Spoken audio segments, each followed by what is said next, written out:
Hi, it's Dr. Jaban. Does your kid act out every single time that you try to start a protocol? So you go, here's some liver support, they go haywire. Here's some B vitamins, they get hyperactive.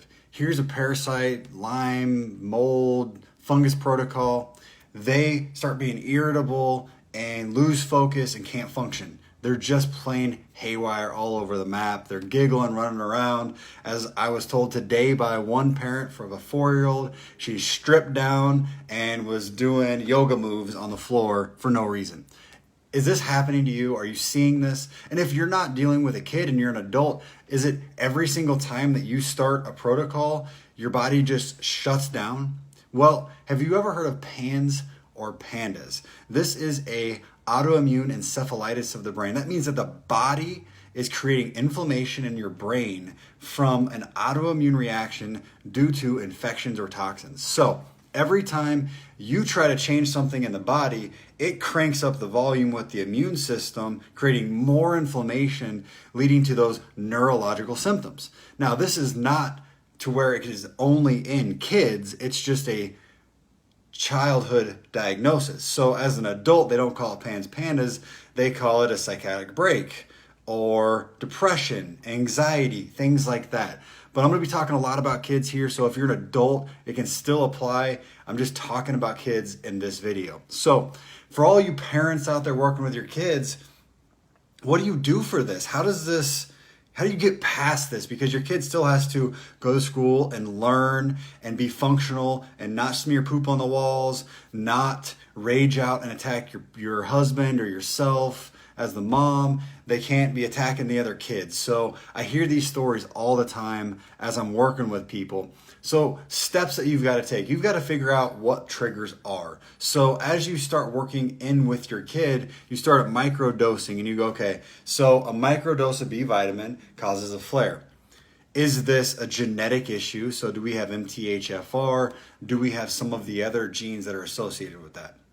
Do we have a toxic burden the body can't tolerate, elevated oxalates, or even something else in the glutamate type reactions? So those are all different things that you can Google and look up, but any of them are possible. For instance, if you have a glutamate issue and you give your kid or an adult glutamine, glutathione, or NAC, you create this cascade of glutamate that leads to depression, that can lead to acting out. It can even go into suicidal thoughts just simply by giving an amino acid like glutamine, which is something that's great for the gut healing and is really commonly used. But if it's in that person, we create all sorts of terrible reactions.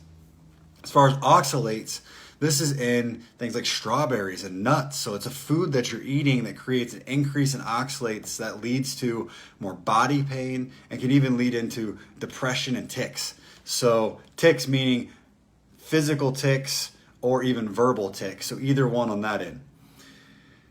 So getting through finding out how your body reacts, then identifying what it possibly is associated with, and then supporting that process is the only way we're going to be able to get your kid or yourself well, is by understanding what the side effects are and how to deal with them. So when your kid starts to have a reaction, document it and say, okay, so B vitamins cause this, binders cause this, liver support causes this. And you've got to be pretty detailed, because if your kid gets hyperactive with each one of those, is it a different type of hyperactive? Does it come along with tics or skin issues or bowel movement changes? Because those all matter, because they tell us a little bit about what is happening.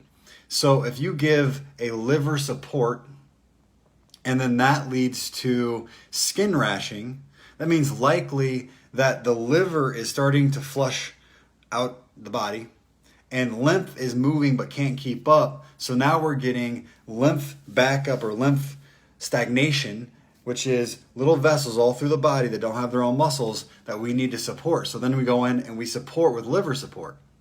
If you have something else going on and say it's that B vitamin and you give that and they start reacting, then likely that's turning on too much mitochondrial function, because B vitamins are different they react differently in your body there. And I just lost the word. There's some brain fog for you right there after a long day at work. So they're cofactors for so many processes in the body.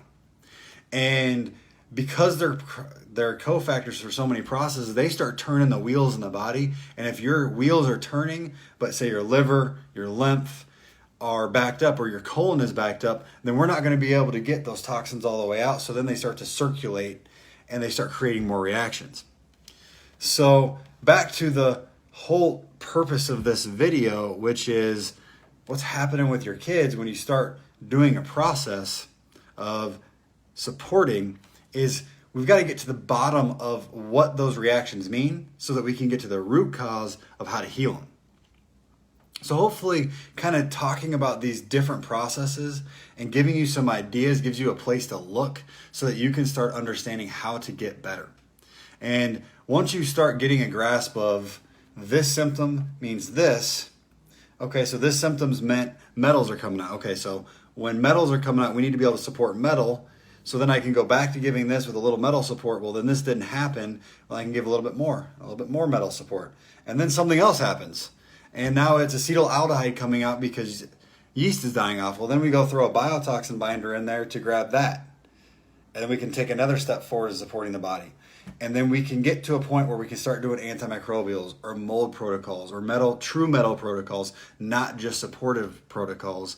And that's when real health gains start being made and real health changes start moving forward. So hopefully this gives you some ideas of what to do, some concepts of how to continue your process of healing so that you can get to the goals that you're looking for. And always have goals.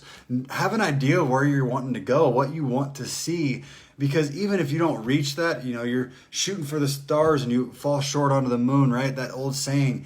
You're still moving forward. You're still reaching new heights and new goals. As I'm working with people day to day, and they start at a 10 out of 10 because their headaches are horrible or their body pain is uncontrollable, and then they're at a 9 now. Hey, we moved forward, right? We've made a step. Take that and run with it. And then an 8, and then a 7. And even though it takes us a year to get to a 1, you just got to hold on and take each hope as you get it. So I hope this speaks to you. And if it does, if it speaks to you about someone else, invite them to True Healing Strategies here on Facebook. Invite them to the YouTube page where we post so many of these videos so that they're more easily able to be found. We're also posting to Instagram. So I invite you guys to go to all of those different places because we're posting different information in each one all the time in different ways because we're trying to just educate everybody as much as we can. Thank you for watching.